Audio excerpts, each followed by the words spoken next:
I was 6 months in and had been prospecting for 3 months, and I'm sitting in my office every day, banging my head against the wall, like can't get any traction here. That's when you start to the doubt comes back in, and then you're like, is this going to work? What did I do? Did I take a huge risk and now I'm in the hole? It's like, but if you reset your brain and get your mindset back on track, then you just continue to push forward. And like I said, like the only guaranteed way I was going to fail is if I gave up, which I never did. Thank God, because I mean, I'm amazed at how fast things have progressed in the past 7, 8 months. It's insane. At some point, you realize the numbers you're hitting aren't measuring the life you're living. Welcome to Quit the Quota. I'm Darryl Miedico. And I am Marya Ryan.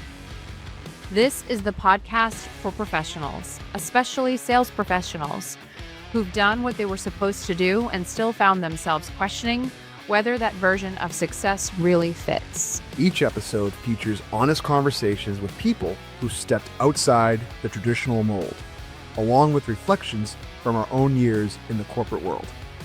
Quit the Quota isn't about quitting ambition. It's about defining success on your terms. Hey, Darryl. Marya, what's up? How are you? I'm doing great. Awesome. Weather's warming up. Golf season is approaching. Beautiful things. That's enough. That's enough right there. Well, so I'm in Maryland, and we had the craziest weather. We had 2 days of 81 plus. Air conditionings were coming on. I'm like, I have this thing that I can't turn the AC on until a certain time or a certain date, and there was no way of getting around it. And then yesterday we had sleet and snow. Yeah. Make it make sense. Nope. Crazy winds, but it did make me excited for what's coming. I'm definitely a warm weather person. Love it. Yep. I'm excited today. We have a guest. Tell us who it is. I'm super excited for this guest today. We had to reschedule a couple times, just calendars didn't line up, and I've been like, just waiting because the guy coming in today is just an absolute phenomenal person, a phenomenal human being. I've known him before my time as an entrepreneur. And then I was blessed to actually have him reach out to me and say, hey, I kind of been following you a little bit and I want to do something similar or maybe exactly kind of like what you're doing. Can you tell me more about this? We both kind of come from the same background in a professional sales organization, high income W-2 earners. And he has quit his quota. He's just, like I say, he's a phenomenal person. He lives too far away now. We'll talk more about that. We work together at one job in particular. It's an excuse to get out there. It's just an excuse now. That's all. Exactly. That's right. So, without further ado, I'd love to welcome Kyle Welch. I mean, he's phenomenal. I'd like to get him on here. Kyle, what's up, brother? What's happening? Good to see you guys. Great to see you. you. Super excited to have you on the show today. Thank you. Happy to be here. Awesome. Well, Darryl, since you know Kyle and I don't, this is my first time meeting Kyle. Love him already. I've only known him for 10 minutes. Why don't you tell us just a little bit more about the day you guys met all those years ago. Well, so Kyle and I worked together at a previous company called Dine, phenomenal company, and I'll let him jump in here. I won't go too much into it. I'm sure he'll have better. He might be the better one to give you a story because he was my superior at Dine. Okay. Stop right now, Kyle. You gotta take over. When you first met Darryl, you hired him, Kyle. So indirectly. I interviewed with you like once, I think, right? Yeah.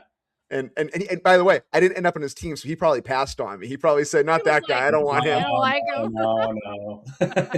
You were too good to pass on, Darryl. But we worked together at Dine, and we had some phenomenal times there. A lot of fun. Great company, great organization, and then went off and kind of did some different things. But Kyle, I mean, if you want to just jump in a little bit, talk about your corporate life a little bit, and just kind of give the viewers of the show, listeners of the show, just a little bit of introduction of who you are and and kind Yeah. of where you came from and what you're working on now, that'd be a great Sure. start.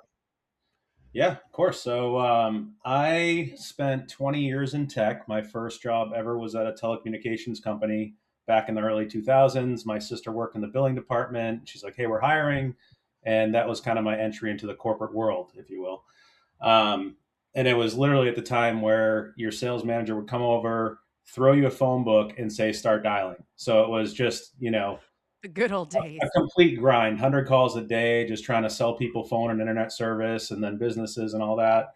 But I really liked the sales aspect of it because it was the first time that I had a job where my income was my own destiny and through my efforts. Mm, So I really like that. It's kind of like the entrepreneurial side in me is like make your own destiny.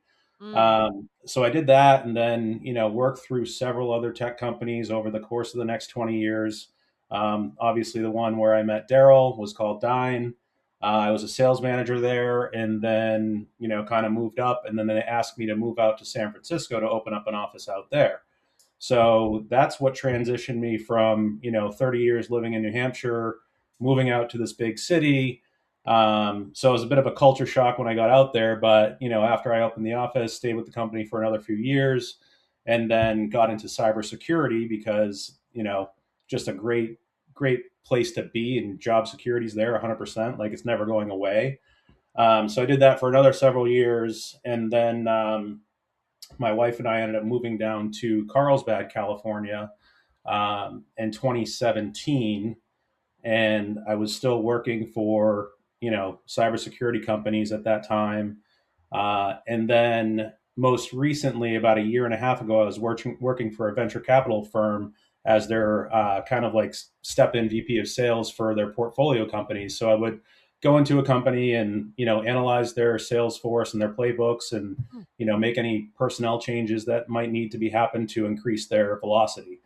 But a year and a half ago, they were expecting funding to buy them another 2 years of runway, Mm. and they'd never got it. So, what happens then? Big reduction in force, like half the company got let go, and I was one of them. So, um, one of my portfolio companies that I was working with wanted to actually hire me as a CRO, but again, it was dependent on him getting the funding to afford me. So he and I talked for like the next 6 months, and every 2 weeks I would get an update. It's like, not happening, not happening, not happening. And I'm like, you know what? I've had enough of this. Like, this is not the first time it's happened in my career, and there's got to be a better way for me to take control of my future. So, I had kind of been seeing Darryl on Facebook and building his business, and was always really intrigued about it. And I actually had just sold my condo that I owned in New Hampshire. I'd been renting out for like 11 years. So I'm like, if there's ever the time to take a risk, I personally have plenty of runway in the bank. So, and my wife's got a great job. So, that was the time. So that's when I reached out to Darryl, and I was actually reaching out because I was interested in buying a property as a short-term rental because I just sold that property. So I'm like, let's find something more local that we can have as a vacation home or whatever. And then when I started talking to Darryl, he's like, have you ever considered starting a co-hosting business or a property management company? And I'm like, what's that? Like I had no clue what it even was.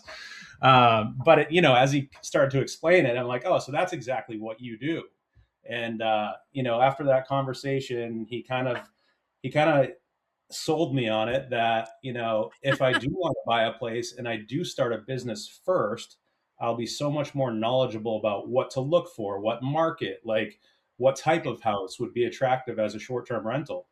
So, he advised me to join this mastermind group because it was a play-by-play how to start your business. So I signed up. I did a full year, and it took me a long time to find my first client, but once I did, things just snowballed, and I'm doing awesome today. I'm really excited about it. That's so cool. While you were trying this, which I want to dive in a little bit more in that first year.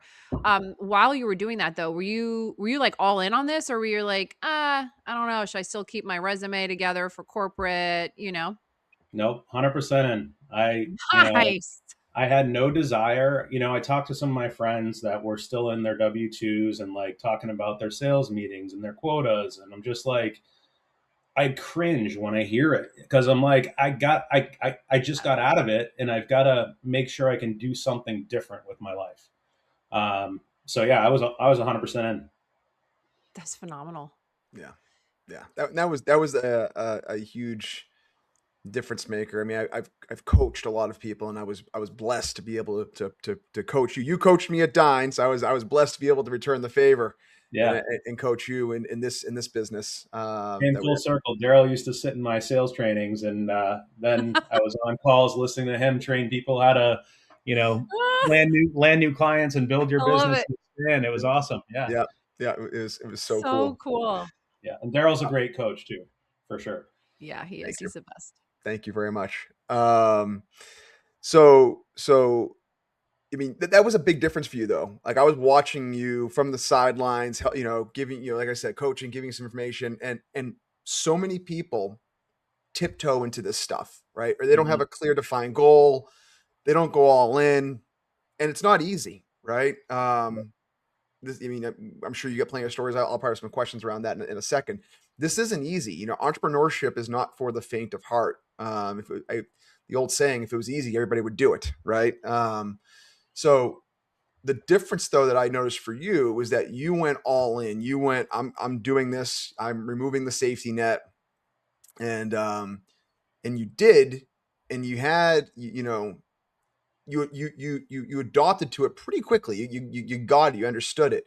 But I know there were some challenges in there too. In that first year, do you want to kind of walk through that a little bit in those first few months and overall a year? I know we talked a little bit about that. Yeah, I mean, the first few months, when I came into it, I knew nothing about the business, so I was just taking advantage and absorbing as much information as I could. So the way that the material was presented to me was basically like modules that you would go through and then proceed. So I spent at least the first 3 months just learning, like not never picking up a phone, never doing anything, trying to land clients. I just wanted to learn the business and get everything set up where once I started bringing on clients, my business is established correctly. I'm in compliance with everything. So that was the first 3 months. And then it came time to find clients, right? And it's daunting because Yeah. here I am trying to pitch something with zero credibility because I don't have any properties myself. I don't have any clients. And it's like, who's going to roll the dice and take a risk with me, right? Like, so you have that in your head, and it's just every time you reach for the phone or you send an email or a text, it's like you've got that in the back of your mind. So it was really hard to get past that. But I will say the most beneficial thing out of that entire mastermind was the mindset focus. So I had never paid attention to, my paradigms and, things that have trained my brain to act the way it does and react the way it does in certain situations. And when I really started to get into that and buy all in on the mindset stuff, on there's so much material out there about it, and I started reading, and I was never a reader, but then I read Think and Grow Rich, and I'm like, what an unbelievable book to Mm. keep you focused and keep your head straight and going in the direction where you ultimately want to be, the person you want to become, right? So through that mindset, that's what really got me through the difficult times in the early part of the business. um, yeah, I mean, I was 6 months in and had been prospecting for 3 months, and I'm sitting in my office every day, banging my head against the wall, like can't get any traction here. And that's when you start to the doubt comes back in, and then you're like, is this going to work? What did I do? Did I take a huge risk and now I'm in the hole? It's like, but if you reset your brain and get your mindset back on track, then you just continue to push forward. And like I said, like the only guaranteed way I was going to fail is if I gave up, which I never did. Thank God, because I mean, I'm amazed at how fast things have progressed in the past 7-8 months. It's insane. So was your faith tested during those first few months? My faith was tested. My marriage was tested. I mean, It seriously. is. No, I My wife's we're waking. laughing, but it's true. Oh No, yeah, It's fucking my happened. wife was waking up and leaving the house at 5:30 in the morning, going to the office 4 days a week, and she's like, I don't know what the heck he's doing this time all day. He's probably just playing with the dog and messing around, going golfing. And I'm like, I'm focused. I'm working hard.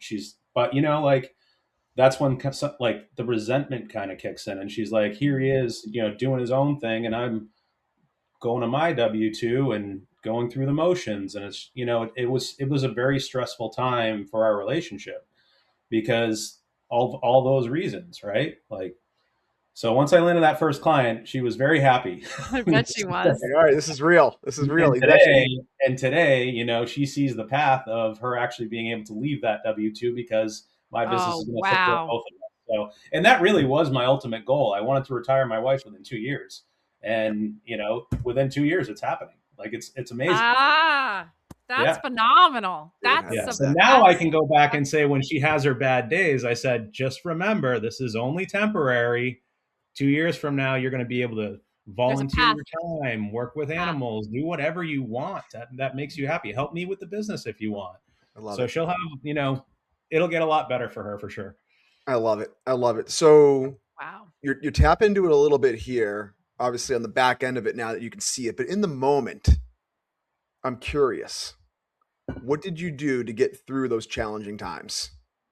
Those times of doubt, those times where your faith was tested, that's those times where your marriage was being tested, right? And there's a lot of fear that can come through that, right? And Mm-hmm. it would be very easy, I imagine, to say, you know what? I know what I'm doing over here. I know cybersecurity. I know managed DNS. I know infrastructure. There's a Yeah. million companies in California that are looking for that kind of guy. I could get that today.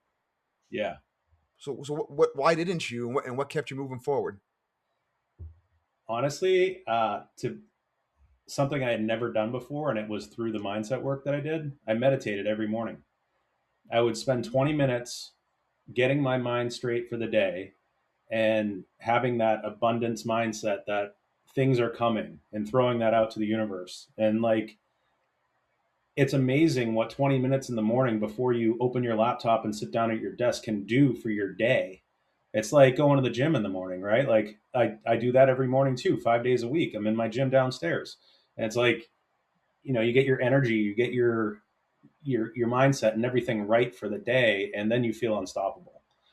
So that's really what it was. I think without that stuff and reading the books that I read about shifting your paradigm, it's like all of that stuff would have just, without that stuff, I would have just gave in and went back to, a corporate W-2 job because it's secure and safe. But yeah, helped me a ton. I love that. I love that. I mean, I know that in my past when I was starting this business, I had numerous times where I was tested, right? Mm-hmm. Numerous times, very early on too. And for me, it was very similar mindset, mindset. Um, but in addition to that too was, I don't know, I'm curious if you had this at all. Maybe you could talk about it a little bit. Was I had almost like that little bit of I'll give you an example. I had one situation in particular where I actually had a contractor who I was getting pretty, involved with in that they were cleaning a lot of the properties when I was first started, and they absolutely just ditched me out of the blue. Mm. And this business. Can you imagine going into your peak season? You've got this person who's in charge of 4 properties. They were almost up to 4 properties. You have bookings that are out through the next few months, and then don't even call you. Just take themselves off all the projects. Wow. 50 projects or so, bang, overnight. No Nightmare cleaner, scenario. no cleaner I, associated to them. Yeah. And it shook me. It shook me. I remember I said to Ashley, she's like, you come into Cooper's baseball game, and I'm like, I can't. I gotta get these things filled. I gotta call cleaners right now and just get it filled. And she left, and he left, and I was pissed. I was like, oh my god, what am I doing? Yeah. What am I doing? Like, it would be so much easier just to say to someone, here, you take this. Like, this is an operations problem. I'm focused on sales, right? But then For me personally, it was like, well, that's not easier because we know what that life is like. Yeah. So you had your meditations. Did you ever have anything like that though, where you went deeper on like, okay, I could do that, but what does that life look like if I go back to that? I mean, every time it came into my head, like I said, I would just cringe. So I had no desire, and Yeah. I wasn't going to do it. I told myself I'm not doing it. I'm going to keep pushing until this works. I don't care if it takes 2 years. Yep. And, I just, Awesome. Yep. I had that mindset that I was going to get there, and I did. So, So I would cringe too. So you cringed, but that's hard. That's hard for maybe someone listening to this, right? It was, maybe hard for us in the moment, right? Yeah, we cringed, but at the end of the day, I mean, we're talking good 6-figure salaries. yeah. How do we get past that? How did you get past that? I mean, I was very fortunate, my timing, that I had just sold the property. So I had plenty of money in the bank, even if it took me 2 years, I was fine. Right. So, which I'd understand not everyone's in that position, but this is also a business that you can get into while you're still at your W 2. And then you scale it to the point where your income now exceeds your W 2. And guess what? You're See free. ya. See ya, You're free. W-2. Oh, yeah, you're You free. quit the quota. You're free. And now you can do whatever you want, whenever you want. And I can't wait till I get to Darryl's point and have my team built out, because I've been shooken like you. And that's actually the reason why I had to cancel the last 2 times we were scheduled, because I had fires pop up at not literal fires, but I had issues come up at properties that it's just me right now. I mean, Right. I need to hire someone like 2 months ago. So that's my next thing, is I got to hire someone on board and take off some of the administrative tasks that I do, because I'm continuing to scale and bring on more properties.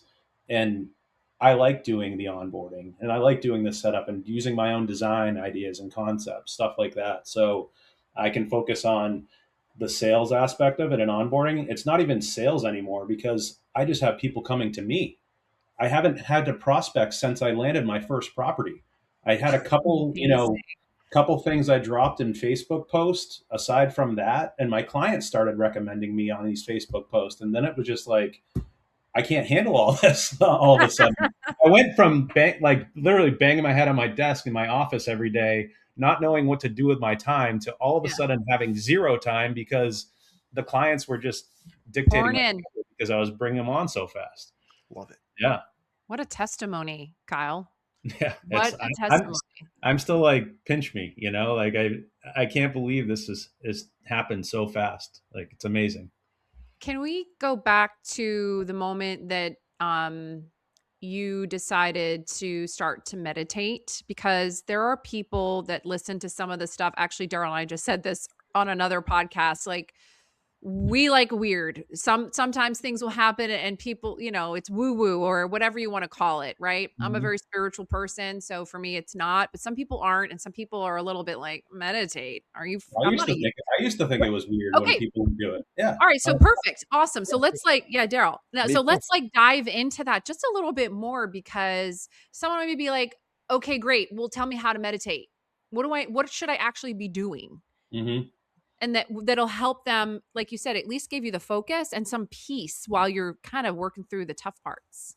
Yeah, I mean, there's a couple for me that I always continually go back to, and there were recommendations through the mastermind that Darryl and I were in. Okay. And it was all about having an abundance mindset, and it was just a Mhm. 20-minute meditation where you lay down on the floor and relax and sink deeper into relaxation, and then you just let your mind take over, and it's phenomenal the way you feel when you finish 20 minutes. But yeah, I thought it was weird when I used to hear people meditate. What is this meditation crap? Like, I don't want to do any of that. Then it ended up being. And here you're saying it's part of the key to what got you to where you are today. Isn't that interesting? I still do it now. I don't have time to do it every day. I don't actually. I should say I don't make the time to do it every day, because every day is different. Based on what's happening with the business. But I still like to, at least a couple times a week, but because it's really cool now when I go in and I listen to the same meditations, remembering where I was when I started listening to those meditations. So it's just, it's proof that it works. That's so cool. Yeah. I love that. I've got a stack of readings over here that in addition to Think and Grow Rich and a few other books that they're right here on my desk. And I, there's certain parts to these that I read in the books that I read and in these readings where awarenesses and things that jump out at me today that didn't jump out at me 6 months ago or 12 months ago, just for different seasons of my life, different things that are going on in my business, different things that are going on personally. The mindset work never ends. The journaling, the mindset work, and the things that hold us back, the things that help us excel, those things never go away. They're always there. We just become more aware of them. Yeah. Right. So, and Think and Grow Rich is a perfect example of exactly that.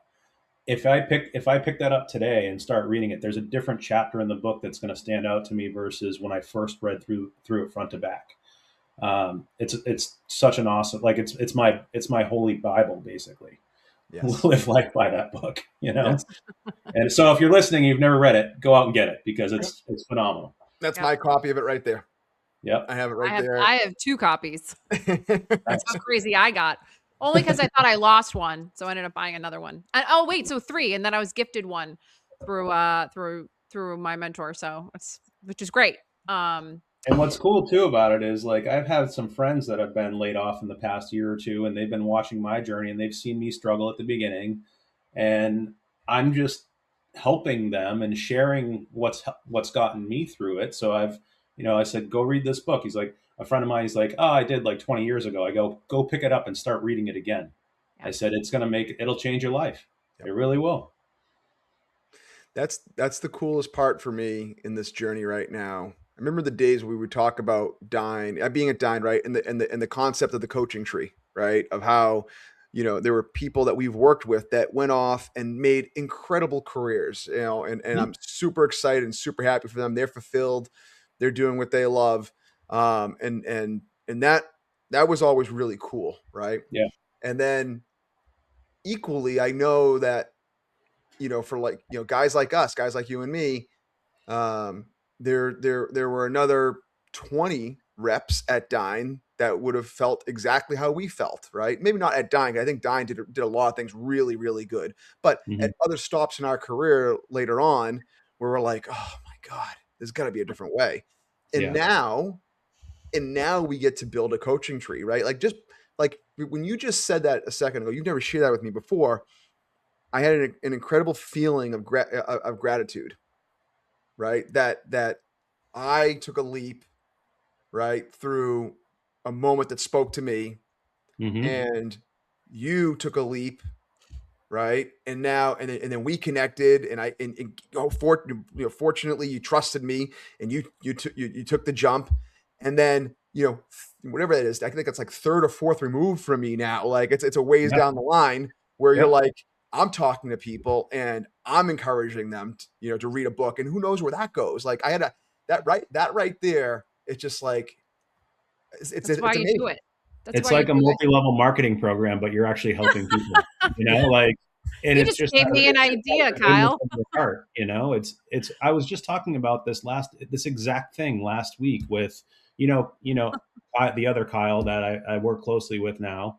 I was having a chat with him the other day and like just explaining to him how I've helped other people since. And he goes, that makes me feel so good. And I said, that's why I love this, because I'm not only helping myself, I'm helping other businesses. I'm helping my clients. I'm helping my friends. Like, and it's so rewarding. Like it just warms your heart, like it feels so good to be able to have an impact on other people's lives without breathing down their neck saying your quota is due in 3 days, Oof, God, we're all shivering because Kyle doesn't know me, but I also am a reformed corporate sales person. So I love how you say that like you're at, like it's an AA meeting or something. That's what it feels like. I'm a reformed corporate salesperson. Hi, my name is Marya. Hi, Marya. Oh my God. I used to be in. It's funny because it makes me think. So Darryl and I talk about moments in life. Sometimes, unfortunately, they tend to happen in the negative that can force you to do something or not do something. You make a decision to take the left or the right. If for some reason, even though you now think back and you cringe, which tells me that even though you were in it and you hadn't had the situation happen where the company contracted and then you were part of that, which tells me that you were like, I don't love this. This still isn't jiving. Would you have had the courage? Because you said you like making your own destiny. I wrote that down. Make your own destiny. Mhm. And sales is kind of like that. It's like a little bubble within a bigger bubble. Would you have had the courage to step out and do something? Probably not, because it was a security blanket. I was always sitting in like when I was working for that company, I was looking at different online businesses that I could potentially start because I figured I could probably do something on the side, little side hustle and, whatever. But never would I have just gone all in if I didn't get kicked out the door. You know what I mean? So it was really a blessing in disguise that it happened at the time it did. Okay, so that means what you just shared, though, that there still was something there was a little fire. There's like a spark. There's a little something enough to make you go look. Yeah. So Darryl and I talk about obviously the emotional event that can happen to trigger something, right? Or you're going to start to make a decision because you know what you actually want to do, or you're exploring something. Do you think if you could tell somebody now who's like in the same situation you were before the emotional event, before the hi, thanks, but there's the door, is there something different that you could give someone advice to help them set free? They don't even know they're in bondage. They think, like you just said the word security. Yeah. It's not secure. I don't know. I mean, I guess the best thing I could say is just go for it. If you have the passion for something that you want to build, then just do it. Like, it'll work. It'll come together if you're passionate about it and you're pushing forward towards your goals. You just can't quit. You just can't quit. Mm-hmm. Kyle, do you have a story that you could share, like how it came out on the mic, that you can share about Darryl? Should have prepped me with this question. I would have done some. Would have racked my brain a bit. Story about Darryl. What kind of story you want? Whatever kind of story you got. For those of you who can't see, Darryl's face is beaming. We'll put it that way. I don't really have a story about Darryl. I'm proud of him for doing what he did. I know you got into the business because you had acquired a property, right? And you're managing a friend's or something. But then you went all in, and then you inspired me just kind of watching you from the sidelines. So I'm very grateful I picked up the phone that day and gave you a call and I remember you were on your way to a property. I'm like, oh, that sounds so cool, man. Like, going to check out a new property. I'm like, I'm going to be there. I'm going to do that. How many years ago was that? That was a year and a half ago. Yeah. Oh, Yeah. wow. Yeah. It's quick. Not that long ago. No, it's Yeah. quick. It's a drop in the bucket compared to our lifespan. By the way, Kyle, thank you for not sharing any dirt. I owe you $20 or a golf round. All right. Dang it. I was hoping. I just wanted the free golf round. There you That's go. right. You got it. No, it started very similar for me as it did for Kyle. I always had that little nagging. It's funny. Like, we talk about safety and security. Okay. I mean, did either one of you ever feel safe and secure, even when things were going great at the most perfect company and you were hitting your quota, you're hitting your marks? Did you ever feel really safe and secure? I never did. Not at any company, but in my career I did, because I had built the credentials and credibility for myself, right? So I knew if something ever happened, I could go get another, corporate job somewhere else. 100%. From a career perspective, I always knew I could pick something up, right? Mm-hmm. I knew I was valuable. I knew my stuff. I knew how to sell. I knew I had a good Rolodex. No, 100%. But I mean, like, in a role, right? Like, you know, in No. in a role, and not because I had bad people around me or a bad organization. Sometimes I did, but even in great organizations, I knew I was only as good as my most recent month. Yep. Always. That's just sales. That's entrepreneurship too, by the way. Like if you want to be a successful entrepreneur, right? So I knew that. And I knew that leadership can change at any time, and direction and vision can change at any time. And I can't really control that. I can't control those types of things. I can control myself, and that's it. So That's happened a lot in our careers. a Leadership ton. changes come in, they want to bring in their own regime, and they fire all the people that are already there. It's like So there is no security in a sales job. and that's where I'm going with this. Like there is no security if you know to for yourself. For me, when we took these jumps, these leaps, there is no security in the job. There is security in the career. Here's my 2 cents on the thing, and I'd love to hear your opinion. You know, you'll find something else. You know, like take the risk, go all in. You know, and go all in as long as humanly possible. It will come together. It will, right? We can talk about things that you have to do to improve those odds and improve that timing of that. But here's the biggest risk. The biggest risk is that it doesn't come together and you just go back to doing what you were doing. But I mean, I actually cringe saying that, but that's the biggest risk. Yep. That's the biggest risk. That's it. Status quo. Yeah. Mm-hmm. So, Yeah. It's almost like something just hanging over your head. So for me, yes, it's that. But I also was in quite a few early stage startups, and those were so actually I went to one, I mean, COVID was bonkers anyway, but I went to one that doesn't even exist anymore. Like it's gone, doors shut. Mm-hmm. And I actually didn't fear as much the sales leadership changing. I feared the company itself over hiring, right? You get capital, we'll just make 100 more of Marya's. It'll be great. Yeah. We all know how that goes. Or the vision. One of my I had we were having a company call that was a mandatory company call, and my husband had come home and it had it on, we're all sitting like this, and when the leadership came on and they were saying that we're going to be doing a fundamental shift, he was like this around that. Now he's a Leo, so he peeks his head around and he was like, fundamental shift, that doesn't sound good. And sure enough, it wasn't. Like, that's the stuff that weighed on me. No, that's the stuff that weighed on me, is because that, to your points, it's you don't have control. It's bigger than just the sales department. It's bigger than just your leadership. It goes beyond that, right? Mm-hmm. Or, just having so many changes happen that you yourself start to, now maybe some people don't have enough confidence, and you guys have a ton of confidence, which is awesome. But it can start like it did for me. It started to erode who I was. And so I was no longer being authentic to who Marya is. And I think I said in an earlier episode, I'm still a mystery. I'm still trying to figure myself out. So and really interesting. So Kyle, you mentioned earlier around the fact that you love sales, right? You knew that kind of early on in your career. Yeah. How do you think sales helped you start a business?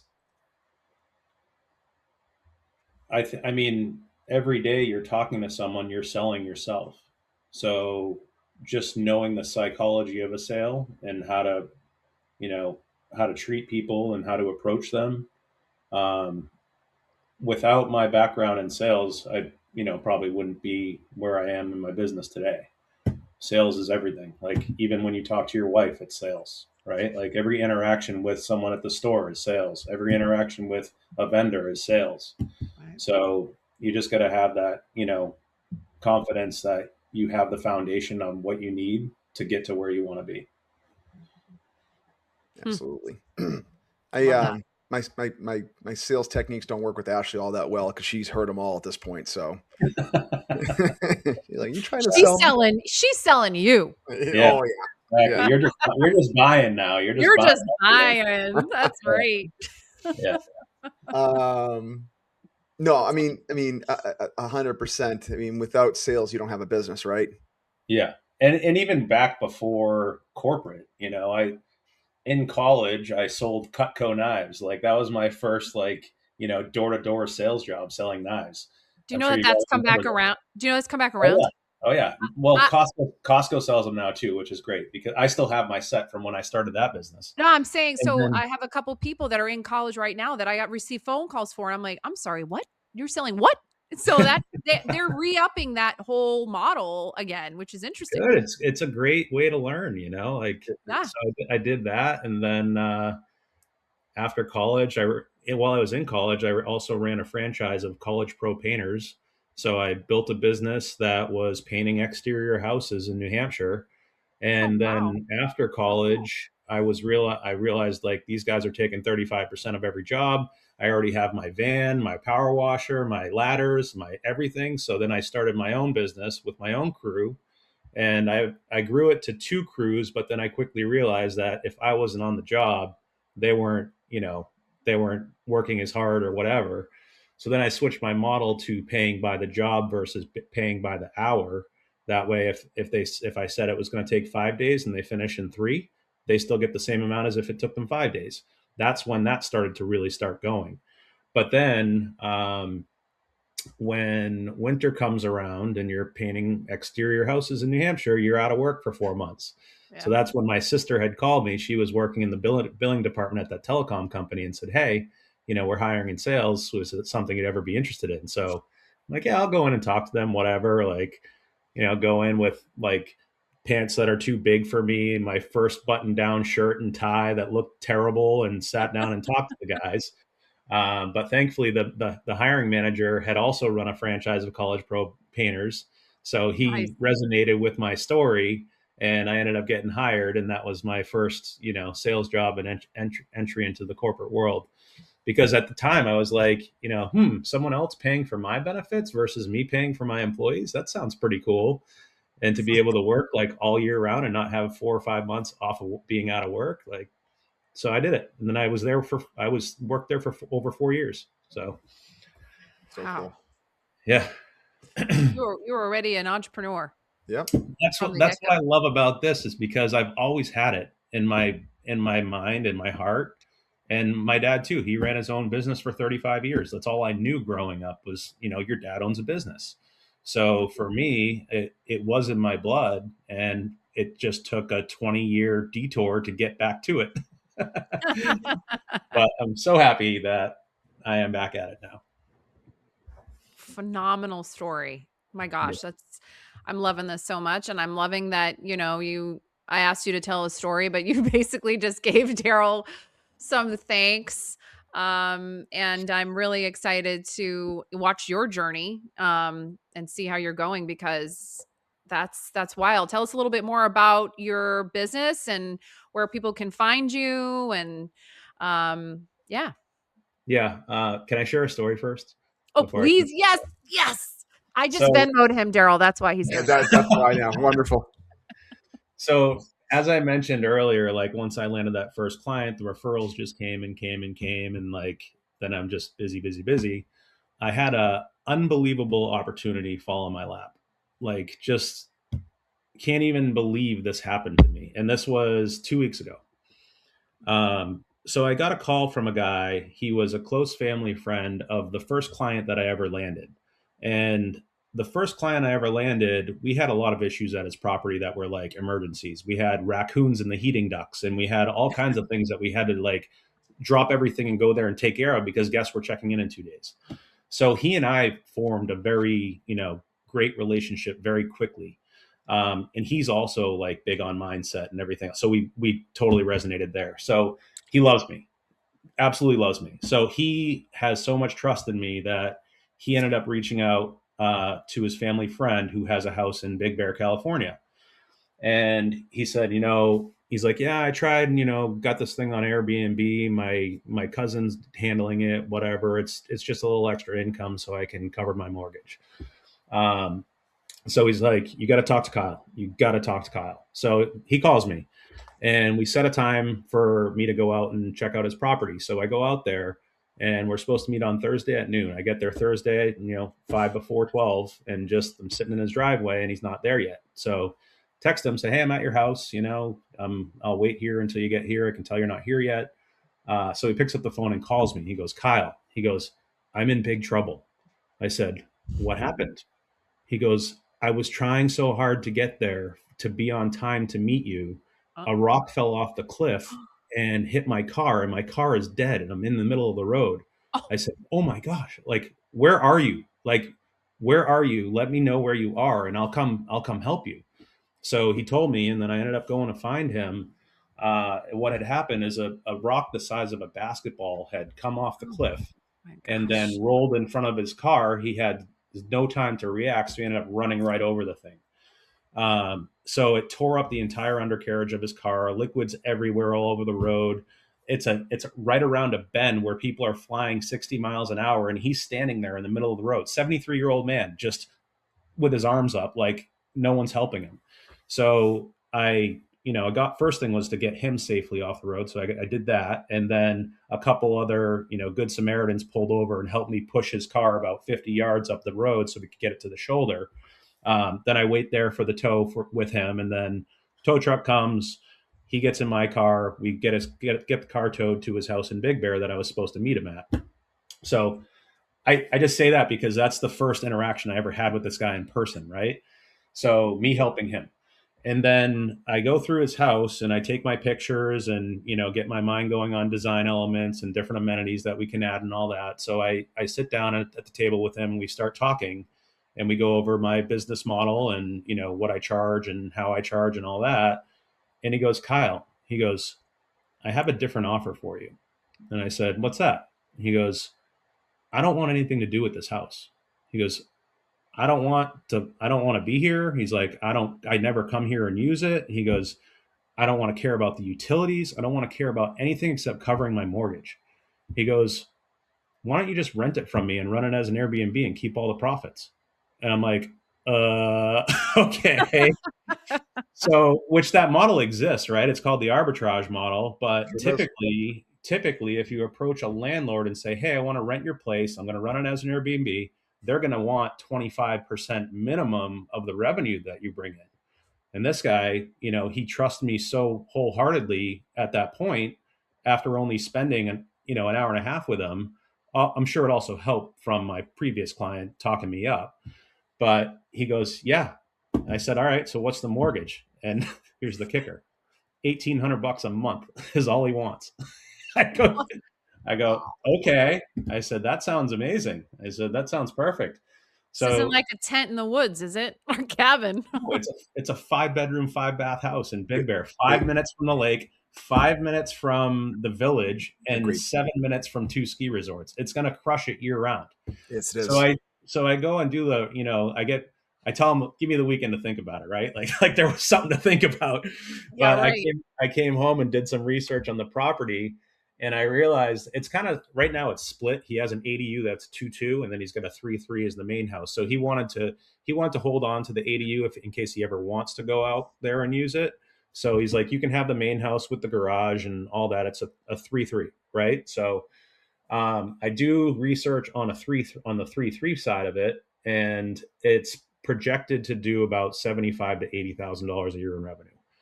So $1,800 a month. I'm in rent for 22 grand, utilities another few, so call it 25. And then I'm going to profit over $50,000 a year off this one property. And my wife and I get to go up and use it as a little vacation getaway. It's 2 hours away. So I literally had $50,000 fall in my lap per year, like literally out of the sky. Mm-hmm. This was just 2 weeks ago. And it was like, I don't know why. Moral of the story is everybody get, because you're meditating and you're thinking about it and your energy and you're doing all of those things. And now you're a walking testimony. Yeah. And it's happening. And what's going to happen too is I told him, I wrote it into the agreement that he would give me first right of refusal if he ever wants to sell it, because I ultimately I do want to buy it off of him. Sure. But I figured let's strengthen this relationship over the first year, and then we'll talk about a creative finance deal that would make sense for both of us, and then I can completely take it off of his hands, because I don't want to buy it right now because I'm actually buying another one in Florida. It's a 2-bed, 2-bath condo that's waterfront. So Awesome. Yeah, that one's going to be my first purchase. And then my goal is to buy one house every year for the next 5 years that generates at least 50K per property. So that's going to be an additional 250K per year, just Amazing. completely passive. I mean, obviously I'll manage it, but Yeah. I'll have my team so dialed that I'll be spending 5 hours a week working. That's it. You sure will. Yeah. Get that ops team running like a well-oiled machine. Mm-hmm. That's You know, fantastic. it's Right. so interesting to hear this story. It's such a cool story, by the way. First of all, like, thank God the guy is okay. Yeah, Starting there. exactly. But it's in Think and Grow Rich. Actually, I just was reading this chapter about, everyone, they think it's a lucky break. Oh, yeah, he's just lucky. 50K just fell in his lap. But it's not. It's not luck. It's self-made circumstances that are coming your way because you are doing the work. You're persistent. Your Mm-hmm. mindset is clear. You're meditating. So, moral of the story, folks, get your butts on the floor, start meditating on what That's you it. want. That's it. Yeah. That's a really cool story. Marya thought she was going to get a story about me. So there you I go. was so No, disappointed. I still want I the mean, golf round. See, yeah, he knows. He gets it. fine. We're coming out. We want to see we're gonna want to see this property. Yeah. Yes. I mean, No, I would love I'm to. actually, my wife left this morning for Florida for a work trip. So, and she's gone until next Thursday. So I'm actually going to pack up my dog tomorrow, go up there and before Fantastic. we got on, I just spent $3,000 on Amazon buying all the stuff that I need for it. And that's I probably love it. just the first like little piece Touch. of what I'm buying Drop for in it. the bucket. I'll Little be taste. probably 10 grand in by the end of the week, but it's a lot Uh, more fun when it's your own property. I'll tell you that much. Absolutely. It Yeah. sure is. It's more Yep. exciting when it's that. Yeah. It's such an awesome story. I actually, if we could real quick, I want to go and just talk about something here because this comes up a ton. You remember, from our coaching calls, people saying exactly what you said earlier around that first client. How am I going to prove that I have credibility, right? And you said really now with this story, 3 separate instances here that I just kind of want to first make an awareness on that it hit me, and then would love to get your thoughts around this as well. So think about your your first sales interview, right? Where it's like, yeah, I had the big pants and I had the shirt and tie combo that might not have matched. I mean, like similar here. Like I went to the big pants. That was a style though. That was okay. I was gonna Yeah. say. The parachute pant was a style, so we're okay. But yeah, like there was a first for everything, right? So, there was someone that said, yeah, I'll take a risk on this guy, right? So Mhm. a risk, right? And what you found was the person that took the risk on you, you shared some common ground with, right? And that was on the pro painting side, right? On that first interview. Then you Yeah. go to your first client, right? And there was an energy there. There was a mindset there. Okay. Then you go to this client and I'm sure it absolutely, I can hear it. There was a connection there, right? There was obviously, like you said, there was an extenuating circumstance that happened, but there was still a connection. And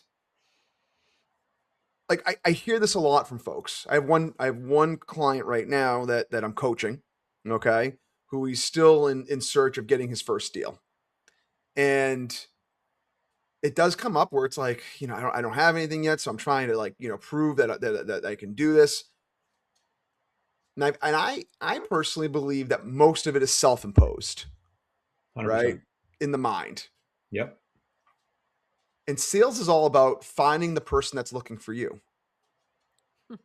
So maybe you'd be able to kind of walk me through, because when you're in the moment, it's tough. It's like, oh, how am I going to prove value and how am I going to do this? And like, I get that. I completely get that. But now that you can you're on the backside of the hill here, right? Yeah. You're coming down the hill now. You had to go up it a few months ago. Kind of just, if you could, like walk us through what you've learned. And if you had to do over again, would you do it a little bit differently? Would you feel differently about it? Would you know what I mean? Just, you kind of understand where I'm going with this, where it's like, Yeah. it probably felt really daunting in the moment, right? But it came together, energy, whatever, right? Like right person, right time, right place, right message. all of it. Yeah, it was. I mean, I had been on several sales calls and didn't land clients. So I was like, that negative thought in my head that was going to be the result of the call. Um, and then the first client I landed, it actually wasn't the guy that we had similar mindset. It was his wife that I had my first interaction with. So I went to Lake Arrowhead is the area where I have several properties now. They have a Facebook page called Lake Arrowhead, short-term rentals or whatever the name of it is.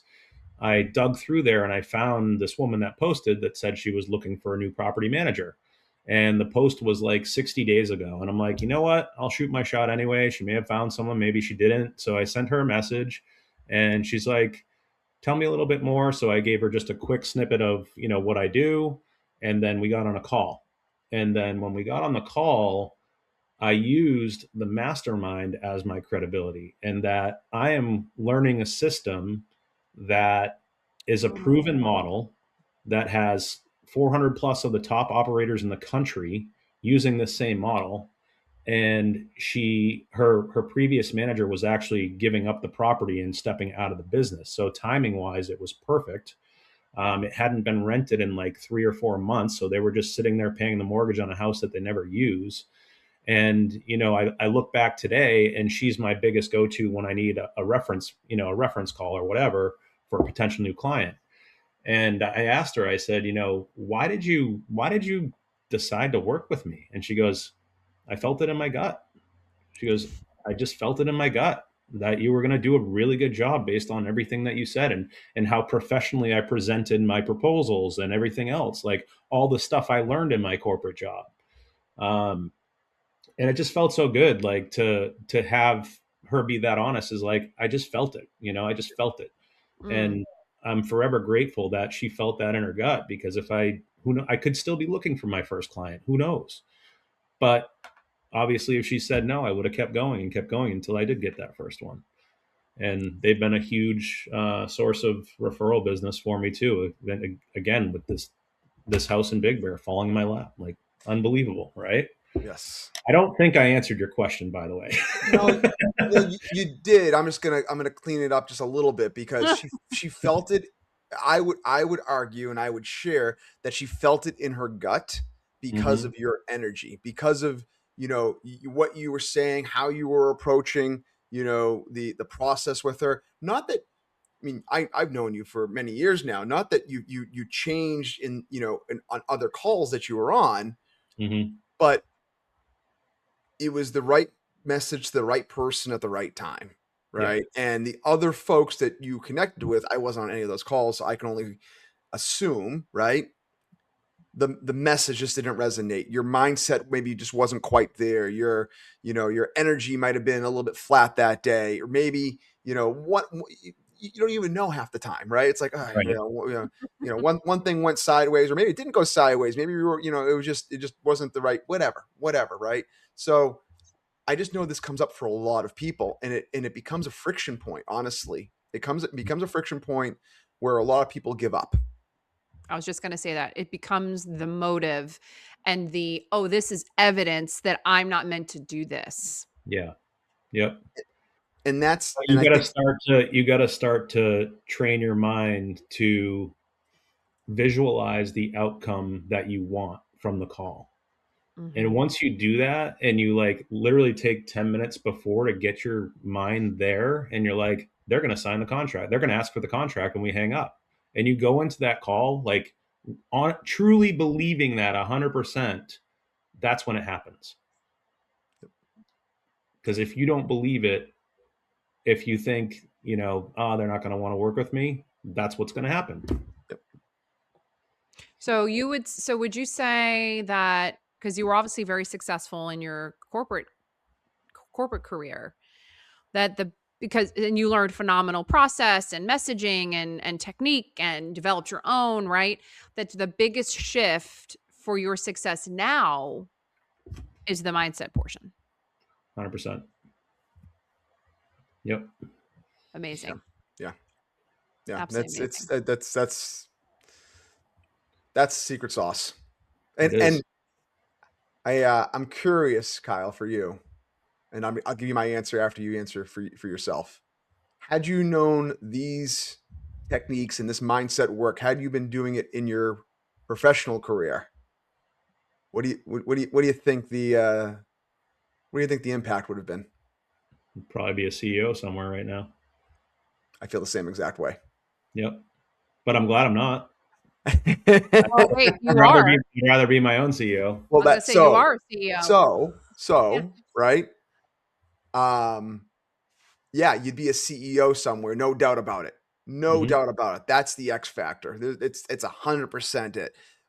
But you'd be a CEO reporting to a board of directors, reporting to PE, reporting to someone that says, we got to make this number. And really, the CEOs, I mean, we know it, right, from our career. Yep. They are in a lot of ways at that level where middle management, right? It was just not an easy job to be in their role. I have a great friend of mine who is a senior executive in a large company. Just leave it at that for now. And he does very well. He's many times envious of what I've put together. Given that I'm able to live life by my terms, I'm able to dictate what I do, what I don't do, right? And this guy kills it. He's a phenomenal human being, great guy, like killing it, But at the end of the day, it's like, oh, I don't want to hop on that plane. Oh, I don't want to go do that. Oh, I got, like he's working 12-hour days, and you can at 3:00 in the afternoon or 11 in the morning go see your kid's basketball game because you can dictate your own schedule. Yep. That's what I love about it. That's everything. That is absolutely, for me right now in my life, right? I'm able, within reason, right? I still run a company and I have now it's like kind of flipped on its head a little bit. Like there's the blessing and curse of you being just you, like in charge of everything. Like there's good and bad to that. Obviously, there's also good and bad where I'm at now, where, I love having the team around me and I love having the team handle a majority of the day-to-day tactical for obvious reasons, right? But now, and I just had this conversation with the team in an all hands meeting. My responsibility is far more greater than when it was just me. Of course, it's big when it's just me and my family. It's bigger now. Yeah. We've got a team internally of probably approximately 10, 12 or so. I don't know the exact, I probably should know off the top of my head, but we have a team internally now that helps out. We have contractors, we have handymen, we've got cleaners, right? I have clients, right? Guests who want to have a 5-star vacation, right? And it's just bigger. It's big every month. It gets bigger and bigger and scales more and more. And, it's like, and I love it. I absolutely love it because I can dictate it. Right. And it's just changed now though. It's changed where my responsibility is to protecting all of those people that I just mentioned. Right. Right. Yep. And, so can't up and leave and just do whatever the heck I want, whenever I do. I got to put a little planning in place, but it was the first time, probably even before my professional sales career, because I don't think I ever really turned anything off. It was probably the first time since my honeymoon. This past vacation that me and Ashley took back with the kids in February was the first vacation that I was able to put the phone away, didn't even look at it, and the team killed it. The team did an outstanding job. Like, it's a proud moment right there. Oh my God. It was so cool. You know what I mean? Like once a day I would like just go and just like, hey, do you need me? And like, how about I would see, nope, stay away, Darryl. I'm like, oh, and by the end of the vacation, I was just like, they don't need me. That's amazing. That was cool. I will get there too. Yes, you are. You're well on your way. Sure will. This was awesome. Yeah. My first podcast. Your first podcast. Congratulations. Thank you for being a guest and allowing us to be the first one. Yeah. Like a season, like a seasoned pro. He knocked it out of the park. He's just sharing his story. You're just That's it. speaking Yep. truth. And that's all we're looking for on these podcasts, because we know there's someone out there that is like, okay, I'm a Kyle, right? Or Yep. I'm a Darryl, and I'm in these places where I want to make a change. We always encourage people to make a change prior to having an emotional event if you can avoid it, obviously, but you'll learn a lot when you do. Mhm. But start to at least be inspired and take some of what Kyle has shared, take it to heart, and maybe just start meditating. Even if that's the one thing you do, just meditate a little bit every day and see what happens. Yeah. You Even never if know. this inspires one person That's right. from hearing my story, it was 100% worth it. Worth it. Absolutely worth it. Absolutely. Exactly. What's Yeah. one thing to kind of wrap with here, Kyle? What's one thing, if you could have like a closing comment, if you had your younger self or someone that you were mentoring, right? Maybe not even just in real estate, just in general. Do you have one good piece of wisdom, one good piece of advice that you would share? If you decide to make the jump and go for something, don't quit. Just continue to put your one foot in front of the other. You'll get knocked back, no doubt, but just keep pushing, because if I didn't do that, I'd be sitting in a cubicle right now, probably. You know what I mean? So just believe in yourself that you can do it, and you will. Love it. Love it. Where can they find you, Kyle? So my website is freedombnb.net. I've got all my contact information on there. Feel free to find me on Facebook and Instagram as well. Fantastic. Yeah, I just under love my that name. your So, name includes the word freedom.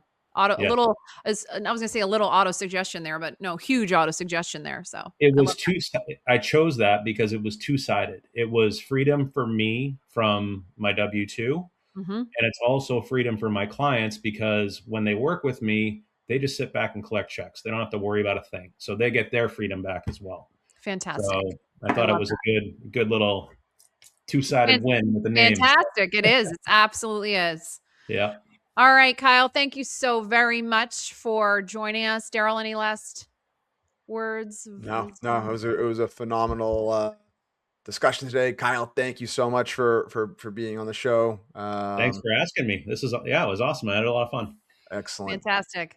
All All right, right. everybody, have a great weekend. And you know where to find all of us. In the show notes will be information about Kyle and about Darryl and myself. Have a great one. See ya. We'd love to hear your story on how you quit the quota. So please reach out so we can feature your story.